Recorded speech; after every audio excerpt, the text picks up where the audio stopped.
Hey, what's going on, everyone? It's your boy D Scott back with another Breaking the Mold ministry message.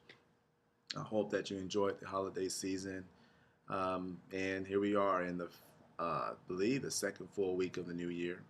So I hope your new year has started off well. I hope that you've already started on your way to your New Year's resolutions or your New Year's goals, whatever it may be. I know for me, this new year, I believe, is going to bring about a number of changes for me in a good way, in a positive way. 2012 was a very interesting year. Wasn't a bad year, but it was interesting. It opened my eyes to a number of things, things that I already knew, but also things that I may have made a purpose, or I won't say purpose, or made a point not to pay attention to. And so, coming into this year, 2013, I'm going to open up this year with the message of relationships. I know a lot of you who know me or I've been in different circles, we talk about relationships, what they are, what they mean, the purpose of them, what is the meaning of a good relationship, how's a good relationship defined. And there's many books, there's movies, there's talk shows, there's pastors talk about it. It's a really big conversation, it's a really big discussion. And you know, I'm not going to try to be deep about it, but I'm just going to come from layman's terms in it. When you look at a relationship, relationships can be defined by a number of things. And I'm not just talking about relationships as far as a man and woman being together, as far as boyfriend, girlfriend, husband, wife. I'm talking about friendships. I'm talking about business relationships. I'm even talking about the point of the ultimate relationship, of course, and that is with Christ. But I think the misconception that we have about relationships are we believe that a relationship is, well, you know what? Let me stop there. Let me back up a little bit. What really defines a good relationship? I personally believe that what defines a good relationship is two people who have the ability to communicate and understand what they're communicating about. So many times people communicate, but they really don't even know what they're talking about. They don't really understand each other. They're not vibing with each other. And of course, communication is number one. You can speak to any pastor, you can speak to any minister, you can speak to any psychologist. They'll all tell you communication is key, is vital. That is going to make or break a relationship. Some people say finances, some people say sex. Well, guess what? If you're not communicating about those topics, then guess what? Your relationship is in trouble. It's going to fall apart. If you have a friendship with someone and they're doing you wrong and they may not even be aware. I mean, just because you're friends don't mean you're aware of what you're doing and what you're not doing all the time. As they say, there's not rocket science like, oh, I'm supposed to be able to figure you out. Sometimes it's called just communication. Speak to me, talk to me. But since we do have the biggest topic about relationship as far as in regards to boyfriend, girlfriend, marriage, you know, one thing I've learned over the years is that a really good relationship is not going to be determined or factored by the good times. It's going to be factored by the bad times. And I'm talking about those times when you look to the left, you look to the right, you may look up, and there's no help, it seems, available to you. You find yourself in a situation, you find yourself in kind of a scuffle because you're trying to figure out how am I going to make it happen? How am I going to make this work? What am I going to do? What are we going to do? And that's where it all goes back. It's like a full circle. It comes all the way back to the form of communication because it's not so much that the situation is so bad. It's how can you effectively communicate when it is bad. See, I can be with someone and things are going great and the communication can be really good because everything is good. There's nothing to discuss about anything that's bad. But what happens when the situation turns? What happens when, and see, this is the thing, when a problem develops, it's not always the other individual's fault.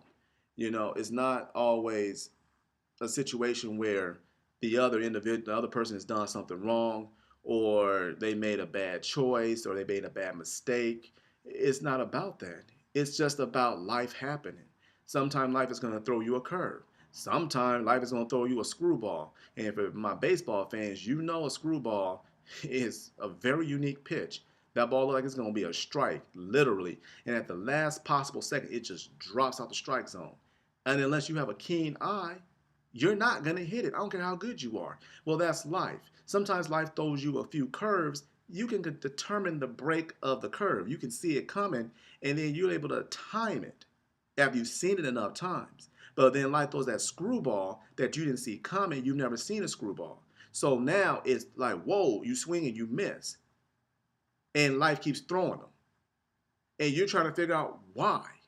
Why does it seem like I cannot get this right? Why can't I make this happen? Why can't we connect? See, you're looking at your partner and you're trying to figure it out. Like, what's wrong? Things were going so well. Things were going so good. We were on an up and up. Now, it's like you on a down slope, and it's like it's never ending. Is one issue after the other issue, after the other issue, after the other issue, after the other issue, before you know it, you looking up at your issue. It's so bad that you are looking up at them. And even as they go down, you're still looking up, down, down. You're still looking up at them. But see, we make the fatal mistake of not understanding that this is how you're going to grow together. The strongest marriages to date, and you can talk to any pastor, you can talk to any relationship, you can talk to any couple in general, they'll all tell you it was the hard times, the tough moments that made us who we are today, that defines us.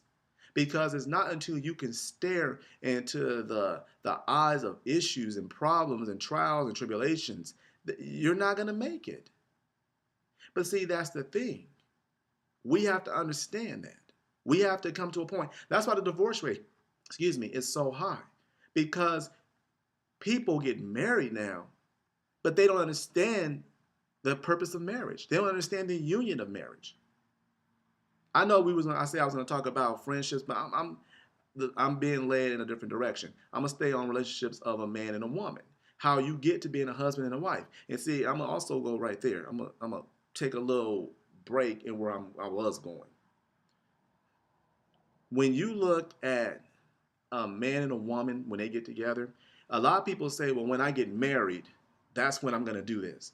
When I'm married, this is who I'm going to be. But people don't understand who you are right now is kind of giving people an idea of what you're going to be when you're married. And don't get me wrong. Yes, you're going to see some things. You're going to figure out some things in the midst of your marriage. But if you really send it all back to the individual, this is who they are. So you have to understand, you can't wait to get married to find out who you are. Who you are now will lead you down the aisle of marriage. And honestly, will maintain your marriage. That's the thing that people have to get through their heads. Counselors will tell you that. What you're presenting right now is a strong definition, a strong idea of who you are going to be in your marriage.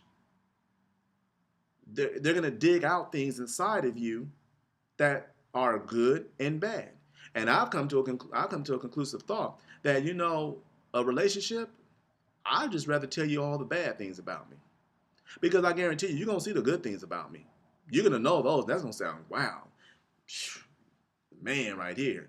But when I tell you the bad things, that will determine if you really want to deal with me. Because at the end of the day, we know really what our issues are. We know what our problems are. We know what our obstacles are in our own personal life. We know what we deal with on a day in and day out basis. And if you really self-examine yourself, or better yet, ask the Lord, examine me, expose who I am to me, trust me, he will. And I guarantee you, there are going to be some things where you'll look like, if I could split myself away from myself, I would. Did that make any sense? Maybe not, but you get where I'm going with that. You look at yourself, I don't even like me. You ugly. You looking in the mirror, looking at yourself, you just ugly. Because there's some things about you that's going to be ugly. And until you can confront that, how can you expose that to someone else? And it's better to show it to someone else. At least y'all have a general idea of what you're getting into. And trust me, just because you're exposed to who you are that's negative doesn't mean it's going to go away. That's where mercy and grace is sufficient, because there are some things that will not be removed from you. There are just some things that are going to stand there. They're going to stay. And you know, some people say, well, I don't have to deal with this. Or I don't. Well, you know what? If an individual tells you that, guess what? That's fine. Their loss, someone else's gain. Because for that one issue, that may be trying to get the word together. What may not work for them is going to work for someone else. It's going to make someone else's life very, very less complicated. It's going to make somebody else's life very happy. But see, that's the thing about communication. That's the thing about when you know where you're going in a relationship. And that all centers back to the point I was making. When you look at how things are going to work. And also, I'm gonna go here, and this is where I'm going to end this. We also have, well, before I end it, I should say, you know, we have to understand as men, we are the head of a relationship. Not, see, we think because once we get married, we're the head. We're the head when we decide that we want to be with this woman. Because God does say a man who finds a wife finds a good thing. A man who finds a wife finds a good thing. So women, stop looking. Allow God to bring that man to you. Allow God to place that man before you. And when you say you waiting on God, understand that God's waiting on you to make up your mind on with the man that he's placed in front of you. So stop saying, well, I'm waiting on God. I'm waiting on God. Shoot, I'm in the Lord relationship with the Lord. The Lord looking at you like, well, I'm glad you have a relationship with me, but I'm not going to be able to physically please you the way he could. Just saying. So we have to have that mental understanding of what we ask God to do. He's already done it, but sometimes we're too ignorant or too blind. I'm going on somewhere. But anyways, you understand where I'm going with this. But back to the men. Men, we're the head. Have you ever looked at the human body? I have seen people who have no arms and no legs. They even have those things in their throats because, you know, it helps them breathe. They talk through it and everything else. You've seen them.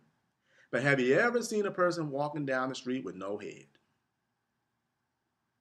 Now, let's be realistic. If you saw somebody walking down the street with no head, yeah, there would be some questions. Matter of fact, there wouldn't be any questions. I'm just going to turn around and walk the other way and hope that they can't see me anyway because they ain't got no head. You understand my point? Well, men, that's what we are. We represent Christ in the relationship. We are the head. Without the head, the body cannot survive. The head leads the body. The brain tells the body where to go. Without it, it's not going to work. And the problem is, and I know some women may not like to hear this, you are not the head. I don't care what you've been taught. I don't care what you have seen. You're not the head. And any woman who's honestly leading the relationship, you're not really lined up the way you're supposed to be in Christ. And if you're facing problems and you're angry and you're like, I need a real man, you about right. You probably do need a real man. Or maybe you need to be a real woman and let the man lead. And if he's not leading and you know he's not leading, then why you stand with him? You need to have it goes back to communication. Men, if you don't know how to lead or you're afraid to lead, be honest about that. Open up and say, you know what? I don't really know how to do this. I've never been taught. Some of us have not been taught. All of us didn't grow up with our dads. And nothing against single mothers, but single mothers, you can't teach a son how to be a man. You can only go so far. But don't get me wrong, that's where the father comes in. That's where the relationship with him comes in. Because he can substitute for what the dad is not doing and give you the understanding to teach your son how to look to him to learn how to be the best man. That's what we have to learn. That's what we have to figure out. That's what we have to get through. So it goes back. Men, you have to be the head. Women, you have to be willing to follow, to be submissive, to know and have the confidence that your man is going to do it. He's going to get the job done. That doesn't mean you take the burdens of the world and slap it on his back and like, you're the man, you figure it out.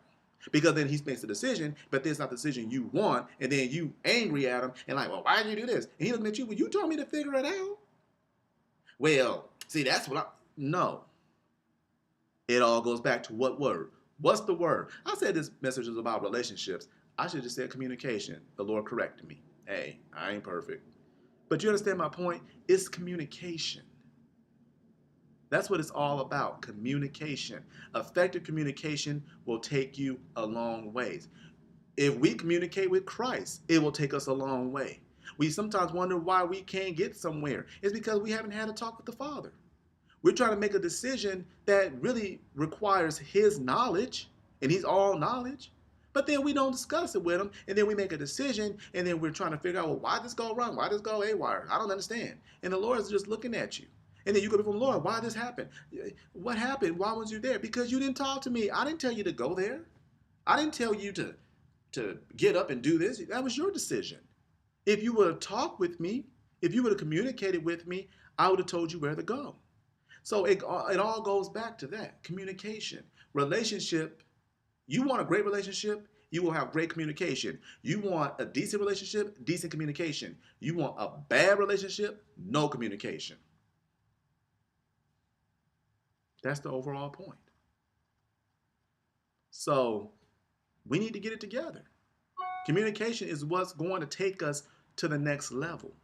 It's going to get us where we want to be, not just in Christ, but in our relationships. I didn't really tap on the business side of it, but communication is what it's all about. Effective communication, because you can have bad communication too.